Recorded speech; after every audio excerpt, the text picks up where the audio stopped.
Yeah. Like we always do about this time. My name is Cornbread Capone. This is Unpopular Honesty, the home of brutal honesty and real hip hop music. And my guest today is someone who I've been knowing for over a decade now.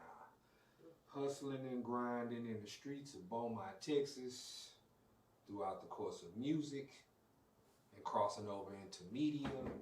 And if you don't know who I'm talking about my homeboy, DJ Mann. What's going on, my brother? Man, I'm good, man. This is long overdue, brother. Yeah, man, you know what I'm saying? I've been trying to get you on since I started, man.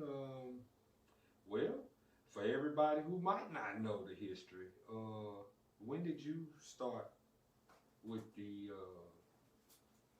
well, I'm gonna start with the music first. Okay. The music came first. When did you start with the music thing? Man, okay, so with music, bro, music happened by accident.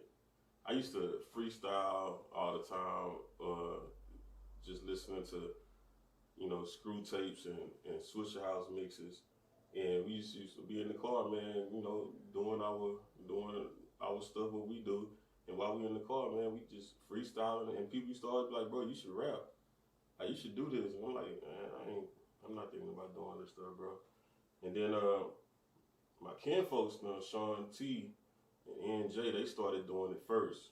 And after they got the studio at their spot, that's when I kind of just played around with it at first, man. And then I seen the way to make money off of it, and that was that.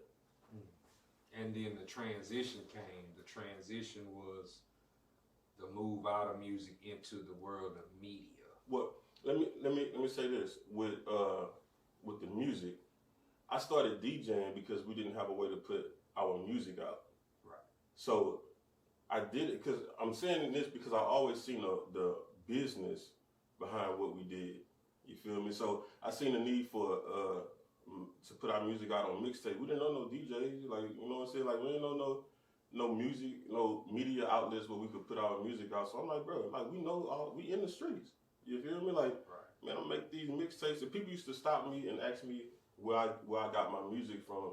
You remember back in the 90s, niggas would stop you at the red light, like, bro, where you get that mixtape from? Right. So they would do that to me, man, a lot.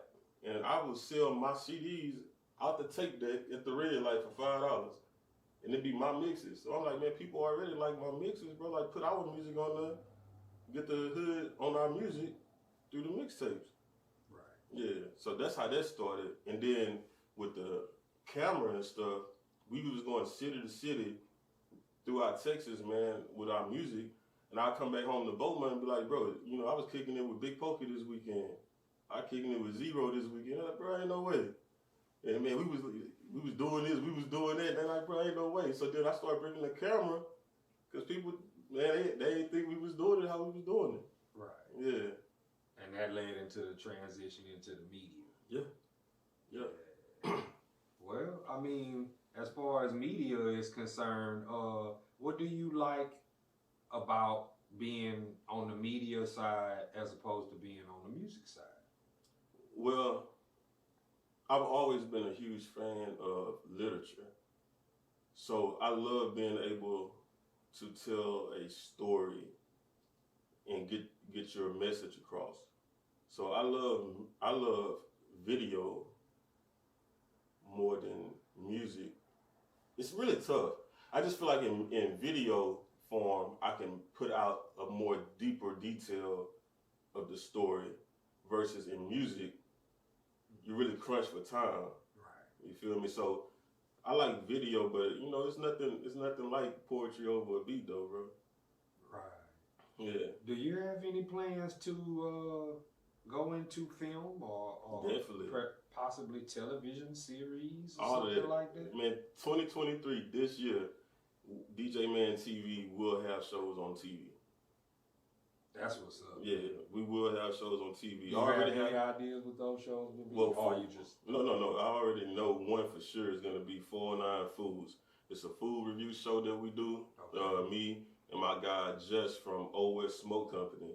We go around, man, just reviewing different foods and stuff in the 409, and man, it's getting a lot of attention. We only on episode 3, man, and we hitting 7,000 views That's big.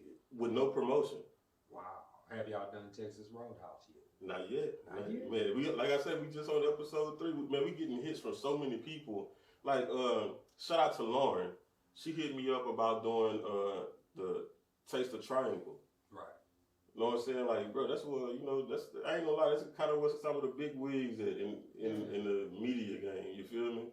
Yeah. And we didn't hit them up, bro. They came and hit us up, you feel me? So, you know, new restaurant and lounge called Ecstasy, opening up over by Academy out here. They hit us up, wanting us to come check out their spot before anybody else. We were the first people there before media and anything. We had exclusive access to everything, man, and you know, it's dope, bro. It's just, it feels good to get that type of recognition for your hard work, because we've been doing this for a minute. That's what's up, man. Yeah. I had Rose Gold over here and Southside over here. Shout out to Rose Gold and Southside. It's my bros for life, you feel me?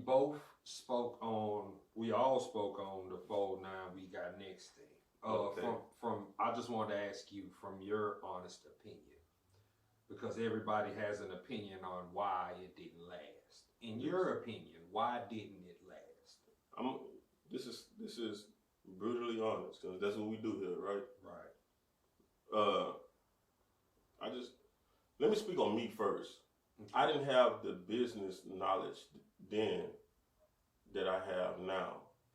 Mm-hmm. Back then, bro, like, I was just, like I say, music was a hustle to me, and it gave me a means to be in different positions, in different places where I could do what I was doing in the streets. Right. So I never seen the business in like doing music or something like full time. That's why people used to be like, man, think he this and that, like, man, he ain't the best lyrical rapper. And I'm like, bro, I'm not even trying to be a rapper. Like, right. I'm doing this for fun, right. But I'm making money off of it. So I think a lot of that stuff with 409 We Got Next, it came from a lot of guys, bro. We were young in the game. I mean, not even age-wise, just in experience. Young, not knowing what we doing, not knowing what we really have. We see potential, but who knew how to put all them plays together and who had the clout and the cachet to say, hey, we're going to come together and do this and have a big enough brand and name that people will come together and listen. You got a whole bunch of people swinging on the same vine and like, watch I listen to you. You got to remember, bro, it was a whole bunch of people. Like right now, you know, we in an area of town that in the 90s, I would have not been welcome here. Right. In the 90s, we was waging war in the same territory. Right. Well, at that time, it was fresh out of that. You feel me? So you got guys that come from this area and guys that come from there, and you want us all to work together. That's what made it so cool to me. That's what made it cool. I had moved back, and I had seen the music was making it possible to where I could go to the north, a part of town that I wasn't so welcome in the 90s. Yeah. But I could go there in 2010 and deal with this artist because I got a song with him. Well, see, check it out. Or, you know, or I can be in this artist's video. This artist might be from the north. He's shooting a video. He invited me to come, and I came. Well, see, check it out. What I'm saying is, it's very true. But it was still not animosity, but it was still lingering effects of those beefs, or just not even beefs, but just that separation. We were still learning how to be around each other. Right. You feel me? So we were still very much click tight. So you'll have PSE working with CTO. Forgive me if I'm saying their name wrong, but I think it's CTO, right? Right. But you'll have, even though we working together, when we chilling and going places, PSE pulling up at one time, they pulling up on their time. Right. We look one way, they look another way. Right. We handle things this way, they handle it that way. So when it all, if it falls apart, that's what people like, man, that's dumb. We good over here. Yeah, like we ain't got nothing to do with them. That's dumb. Like, we gave it a shot, but when you look at it, it never was a full, honest shot. It was just, we tried it. But we never took the time, like, if we're going to be working together, we need to build a bond and build that camaraderie together instead of it just being we show up on days of work. Yeah, because that's a lot of times that's what it was. That's exactly what you it know was. What I'm saying? Especially shout out to CTO also, man. That's some good dudes. Especially when it came down to like the performance side of it, and you know, that part used to irritate a lot of people. It used to be like, I would hear people say, "Shit, when such and such perform, you see everybody stand up and everybody's there." But then when they get off stage, it's almost like they take the whole crowd with them. Shout out Tom T. That's exactly what he did. But you can't be mad at that man. He just had that type of presence. I mean, it wasn't just. No, I'm saying there's a bunch of different people. Yeah, I'm saying people used to. I've personally witnessed it. Remember Club 409? Yes. I personally witnessed it at Club 409. When that man left, the majority of the crowd left. And people was upset because, man, y'all got to stay and watch the rest of the audience. Obviously, those artists don't have the cachet and the name that this guy have. You can't be mad at him because everybody want to leave when he leave. That's like, okay, that's like Yo Gotti come to perform and everybody seeing Yo Gotti, but then you come up behind Yo Gotti. Or let's say me, come up behind Yo Gotti. He leave, they paid to see Yo Gotti. Right. Yeah, so you know it is what it is, man. Like people just, I don't know. That's just my look at it. It's like, man, you got to get your grind on. Stop waiting to. Okay, well, I'm on a bill with this person and that person, and now you sitting back waiting on everybody else to do the work, and I'm gonna show up, like I say, on work day and reap the same benefits. Nah, bro, you gonna get what you work for. Right. Yeah. So if you ain't got you ain't put in the work to have a certain response, it's gonna show. I feel that. Well, I asked everybody this question, so I gotta ask you. Talk to me. What's DJ Mann's top 5 best rappers? Boom, let's go. You know I'm with this. Okay. Hold on, so we doing best rappers or favorite rappers? We can do both. Okay, my top 10 best rappers, to me, I'm gonna have to go with Jadakiss at 5.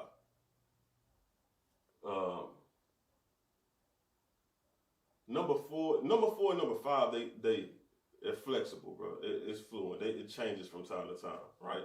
So I'm gonna say Jadakiss. I'm gonna say Fabulous at 5, Jadakiss at 4, Tupac at 3. Crazy Bone has to be number 1, bro. Jay-Z at 2. Okay. So that's it. That's my top 5 best rappers to me. Okay, now the favorites. Ooh, my favorite is gonna be way different. It's gonna be way different. Number 1 is gonna be, it's a tie between Zero and Crazy Bone. Okay. Number 2, number 2 would have to be, once again, I'm big on emotions. So it depends on my mood and where I'm at. As in today, where I'm at, I would have to say Zero, Crazy Bone. They're forever going to be tied as my number 1. Number 2 would probably have to be, we're probably going to have to put Fabulous at number 2. They just where I'm at today. You feel me? This will change if you ask me tomorrow. But today we got Fabulous at 2. Crit got to be in the top 5 somewhere. You feel me? My favorite. Pimp C is 3. Pimp C got to be 3, bro. So we got that, and then we're gonna round it off with I don't know, man. Probably K Camp. K Camp. I listen to K Camp almost every day. I'll be trying. You know me. I'll be like, I've heard of them before, but look, if you think of K Camp and all you think of is Cut That Off, then you're missing the whole. That man has so much. His catalog is deep. You feel me? And he kills on the mixtapes, bro. It's just he don't get the light that everybody else get because he's independent and he do it on his own, which is another thing I can respect about him. What do you think about the industry, the music industry, the mainstream music industry versus independent? You have It's only 3 major labels left for those who don't know. Meanwhile, you have a gang of people who are not a part of that system, who are independent, they making their own money, and they calling their own shots. What do you think about that? For one, let me say this. I think Texas was the last independent state before when everybody else was still on majors and stuff. In Texas, we had our own stars, we had our own hits, we was making our own bread. You could be a millionaire in Texas without ever leaving Texas. You could just tour Texas if you one of those brand artists, and you could just tour Texas and you could make $1 million quietly. Right. Well, I think when they got signed, it messed up the independent game. And now it's going back to, now people are starting to see that independent is where it was always been. Especially now with the internet being what it is. Yeah. You know what I'm saying? The majors are doing nothing but raping artists at this point, bro. Like, what do you need a major for? What can a major do for you that you can't do for yourself? If you have a website, social media presence, and you're actively, aggressively doing your thing, posting on all of them, yes, it ain't really too much they can do. And look, let me check. And you got, man, my grandpa used to tell me, man, a slow nickel was better than a fast quarter. So if you just got to take the time to say, you know what, I'm gonna grind it out. I'm gonna make me $100,000 off of. We're gonna start on the slow end. I'll make $10,000 on this particular mixtape because don't nobody know me. Right. You can make $10,000 on one mixtape. Look, I had got to a point to where I had 7 stores from Beaumont to Houston, and I used to drop off and pick up every Monday and every Friday. I was getting $400 to $800 per store. Right?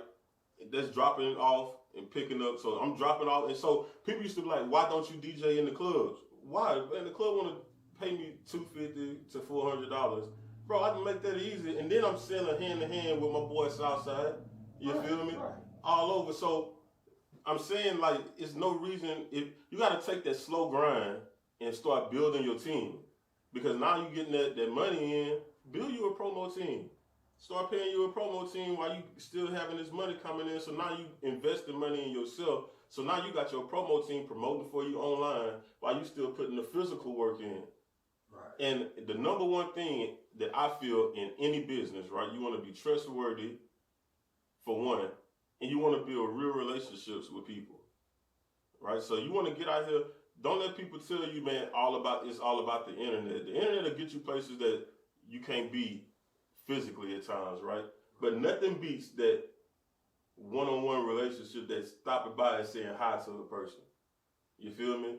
Right. That when I see this person, hey man, how's it going, man? How's the wife and kids? How's this and that? I say that because I still have people right now in Baytown that still remember me stopping by their grandmother's birthday party because they liked my CD. So they're like, hey bro, come stop over here, man, and this and that, we having a birthday party. I'm not DJing, but look, y'all can play the CD.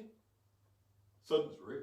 And they remember that. You feel me? So they be online, still supporting. They see me in person, still supporting. They open up doors for me to get to other places in Baytown and Houston. And that's how this whole paper game thing started to grow, was from us, not me, us putting in that real work of saying, I'm going to get out here and meet and greet with the people, man, and you know, let our presence be felt.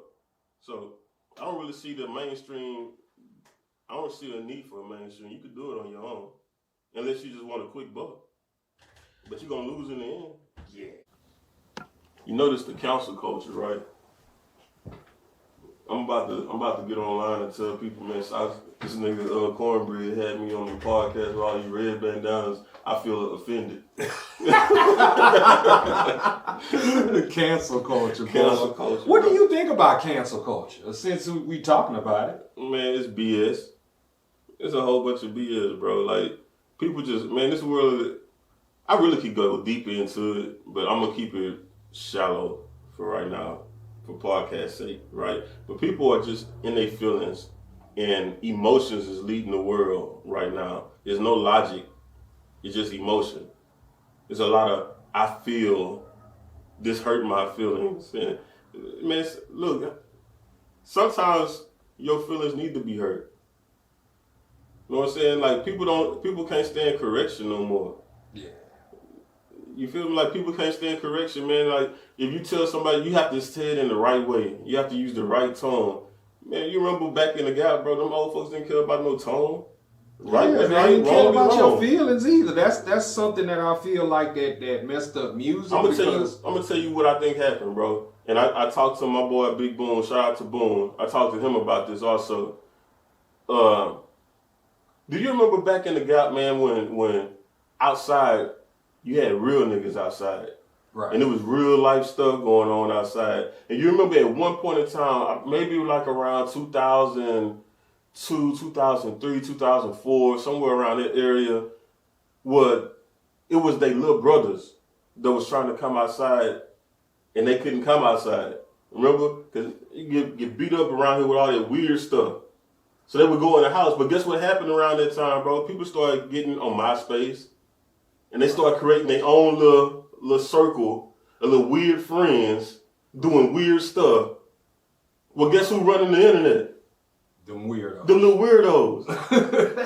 And now you got the real niggas that was outside trying to understand how to survive in this weird world that our little brothers and little cousins that we wouldn't let come outside. How can we survive in their world now? I think that's part of what messed up music, because I can remember going to showcases and shows, and if an artist wasn't good, they ain't care about your feelings. Thanks. They ain't care about you crying. Nowadays, you hating if you tell a person that their music ain't good. And I tell them, hate is a strong word, and I have to tell people this every day, because I get online and I openly express, hey, this is whack as fuck. You know what I'm saying? But then people will say, oh, you hating. I don't know him personally to hate him, but they hate it when I pose this question. Have you met him personally? Yeah. Do you know him personally? Yeah. Do you work for his record label? They don't like it when I ask them questions, because they know you ain't never met him. You know what I'm saying? So I love it. I love it, bro, because to me it's hilarious.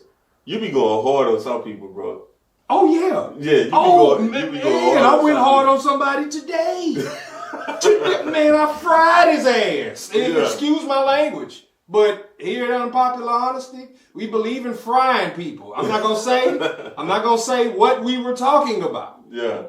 I'm not gonna allude to the artist's name. Oh, no. You have to do your research to find that one. But I basically told him,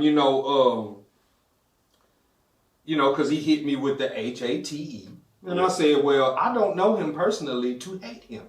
Yeah. All I do is listen to the music and make a judgment based off the music. Yeah. I was like, but do you know him? Yeah. Have you met him? Do you work for his record label? No, you don't. You just an online dick rider. You know what I'm saying? And they don't like it when I say that. And I be telling niggas, y'all need panties. Because y'all act like girls. Let's just be all the way real about it. What man will get online, back another man who he never met? Yeah. Y'all don't have no personal ties. Y'all don't have no connection. You're just a fan of this guy's music. But the second somebody says, maybe I don't like the music, I don't care for the music is not good, it's overrated, then that's when the trolls come. That's when the people that want to go to bat for them That's come. the weirdos. Yeah, but look, that's the weirdo. That you know why they don't like stuff like that? Because they were talked about like that. They was the little brothers and the little cousins that couldn't come outside because you being weird. Get your little weird stuff. Remember back in the day when they used to dye their eyebrows and dye their hair. They used to wear the shade with the white out on it. What real nigga was doing stuff like that, bro? You're right. You feel me? So you got those are the people that's online now telling you what hip hop is. Yeah, and that's what I get on their ass. Because that's the thing, though. If you can't tell me about the inception of the culture, why the culture was created, if you can't tell me who's the first artist to get a record, you can't tell me none of these facts about the culture. All you can tell me is about today. Bro, all they know you don't need to be talking about rap. Bro, all they know is my Dougie. Hip hop started with my Dougie to them. I'm sorry, y'all gonna have to go back and read because I noticed something about this generation. And people are gonna say, boy, he is brutal.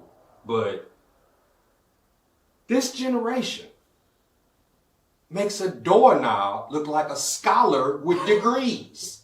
And the reason why I say that is you have all this information at your fingertips. Way more information than anybody else ever had. And refuse to learn. You make a choice to be willingly stupid. Yeah.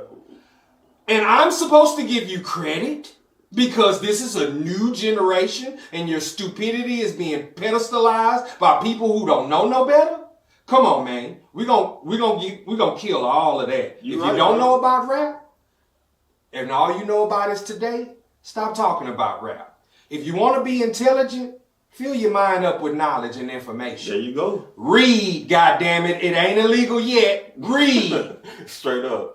Because a lot of y'all stuck on stupid. But you know what's crazy? If they knew how our ancestors died for trying to read, you feel me? Like, bro, what would they be saying right now that you have information at your fingertips and you just choose not to read? They would say, dum diddy. You know what I'm saying? Because that's how these motherfuckers act. Yeah. And then you tell them something, or not even tell them something. Let's just say you have an opinion that doesn't line up with theirs. Yeah. The reaction that you would get is ladylike. Very ladylike. And a lot of this come from people with penis in their pants. Yeah. You know what I'm saying? So I'm like, when did this happen? And then you look at the women, they acting tougher than y'all. Facts, bro. they are rapping tougher than. Hold on, you notice that? Yes, I have noticed that. I love it. All the women in rap rapping tough as hell, and all the dudes in rap got the soft, mellow voice. Ain't no deep, husky voices in rap no more. Let me say this. Shout out to all the women out there, bro, because women are the hustlers nowadays. A woman gonna go get that bread, bro.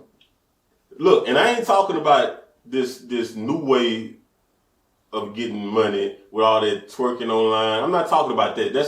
I'm not talking about that. I'm talking about you got women that's really out here having businesses, women that's really out here going to school and having things, and you got guys that just have every excuse in the world for why they can't do. Shout out to the women who hustle with their legs closed. Facts. Yeah, with their clothes on. Right. Yeah, man, I salute you. For real. That's real. What I wanted to ask you was, because we just talked about a whole bunch real quick, man. And look, while we at this brief little intermission, let me say this, man. For everybody out there that's a sports fan and stuff, if your team don't have as many rings as the Cowboys, please keep your mouth shut. You feel me? Please keep your mouth shut. I'm just sick and tired of every doggone year they highlight what the Cowboys didn't do.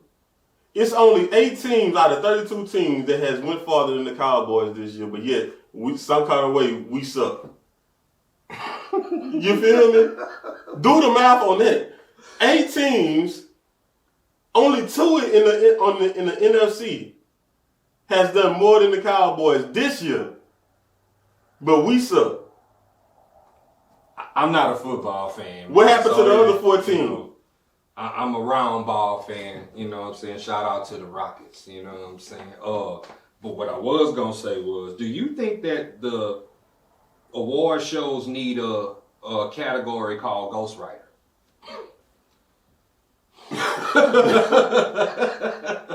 I mean, because I thought about it. I'm going to say this. If award shows had a category called Ghostwriters, R. Kelly, Tank, and a few others would have way more awards. Yeah, because they're songwriters. But my point of it is to show that not really more so singers. Oh, they don't like it when you bring it. But guess what? That album that they dropped, a couple of months even ago. heard it. I got that album. For Guess real? what? That album sound better than anything anybody been putting out in R&B in the last 5 to 6 years. Yeah. Man, And them records is old. They not new. They are old. There's a couple of them on there that's older than, maybe 2009, 2008-ish. Man, You know what I'm saying? But that stuff is still good. To answer your question, bro, man, I don't know. That's a tough one for me. Because, and I'm gonna tell you why. Because it's two answers. Yes, I feel like it should be a writer's category. Right. But also, and this might be very controversial to people, bro, but I really feel like we really need to ease up off of rap and Ease get back up off of rap. Let me explain, brother. Okay. And get back into who we are spiritually. Okay. Because what we are right now, music for one is a form of brainwash. And when you understand that, what is being taught to us through music right now? Stupidity. We need to leave it alone. We need to get back to who we are spiritually, bro. Regroup and then get back to all this other stuff. Because right now the messages that's going forth is horrible. And it's only getting worse. Because you have parents that's working more than ever, trying to keep up in the struggling economy. Nobody's home to teach the kids, so they're getting game from music with no substance. It's just a whole bunch of miseducation. You feel me? So we're teaching our young all wrong. The things that they see on TV, on social media is all wrong. Everything is backwards. Right. So, yeah, you should give songwriters credit. But at the same time, even the songwriters are writing horrible songs. We need to get away from this for a while, bro, because we're headed into destruction. And we need to start finding something else because and get back to what our true essence is, because this ain't it. I agree. Man, I mean, while you saying that, and that's happening, you still have artists who are rapping, who are not putting out that type of music and are being ignored, like myself. Yes. You know what I'm saying? Now, is that going to make me stop? Hell no, because I'm still going to keep Breademic February 10th on all platforms. Now, what I wanted to holler at you about was, will we see DJ Mann acting in some of these movies or scripted television series, or are we going to just see you behind the camera? I don't know yet. I don't know. I pray a lot, so it depends on, what I'm led to do. Right. You feel me? So we'll see. I'm not counting it out. Well, I've been writing scripts for over a decade. Yeah. I have yet to write a gangster movie because the art of the gangster film has been beat into the ground at this point. There's no point in trying to remake or reduplicate Menace to Society. It won't be done. You cannot remake I'm About It. It cannot be done. Well, what you got to realize is those movies, that was gangster movies, but they had a message too. Right. And I think that's what you're saying. Like, now they're just making gangster movies with no message. Every rapper, when they make a movie, usually what is their first movie about? It's a gangster movie.